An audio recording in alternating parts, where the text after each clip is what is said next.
కలబంద అన్ని రకాల చర్మ సంబంధ ఉత్పత్తుల్లో ఒక అద్భుతమైన అంశంగా ఉంది. ఈ రోజు ఈ వీడియోలో కలబంద సబ్బును ఇంటిలో ఎలా తయారు చేసుకోవాలో తెలియజేస్తున్నాం. కలబంద దురద మరియు దద్దుర్లు, మొటిమలు వంటి చర్మ సమస్యలు చికిత్సలో బాగా సహాయపడుతుంది. అలాగే చర్మ చికాకును తగ్గించి ప్రశాంతపరుస్తుంది. కలబంద ప్రతి ఒక్కసారి పనిచేస్తుంది. ఏదైనా చర్మ సమస్య వచ్చినప్పుడు మొదట కలబంద జెల్ ని ఉపయోగించాలి. ఆ తర్వాత ఇతర ఇంటి నివారణలను ప్రయత్నించాలి. కలబంద దద్దుర్లను తగ్గించడంలో సహాయపడుతుంది. కాబట్టి సబ్బు తయారు చేయడానికి కలబంద మంచి పదార్థం అని చెప్పవచ్చు. ఇంటిలో తయారు చేసిన సబ్బు చాలా మెరుగ్గా ఉంటుంది. హ్యాండ్ మేడ్ సబ్బు కాబట్టి చాలా క్యూట్ గా ఉంటుంది. అంతేకాక ప్రత్యేక సందర్భాల్లో బహుమతిగా కూడా ఇవ్వచ్చు. ఈ సోప్ నిజంగా చర్మాన్ని హైడ్రేట్ గా మరియు తేమగా ఉంచుతుంది. ఈ సబ్బు సున్నితమైన చర్మం ఉన్నవారికి బాగుంటుంది. ఇది ఒక ఆహ్లాదకరమైన ప్రోడక్ట్. దీని వలన అనేక ప్రయోజనాలు ఉన్నాయి. కాబట్టి ఈ సోప్ తయారీకి ప్రయత్నం చేయండి. అయితే ఈ సబ్బు తయారు చేసినప్పుడు చేతికి గ్లౌస్ ధరించాలి. 1.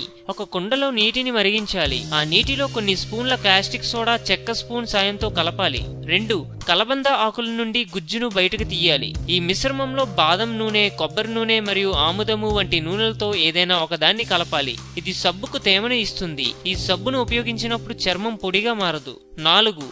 ఆ తర్వాత కలబంద గుజ్జును వేసి బాగా కలపాలి. ఈ మిశ్రమాన్ని అచ్చులతో పోయటానికి ముందు అచ్చులకు నూనె రాయాలి.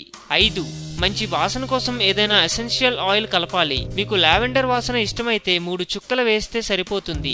సబ్బు మిశ్రమాన్ని అచ్చులతో పోసి చల్లారపరచాలి. 5 గంటల తర్వాత ఫ్రిడ్జ్ లో డీఫ్రిజిరేషన్ చేయాలి. రాత్రి అంతా అలా వదిలేయాలి. ఉదయం లేవగానే ఈ సహజమైన కలబంద సబ్బు ఉపయోగించడానికి సిద్ధంగా ఉంటుంది.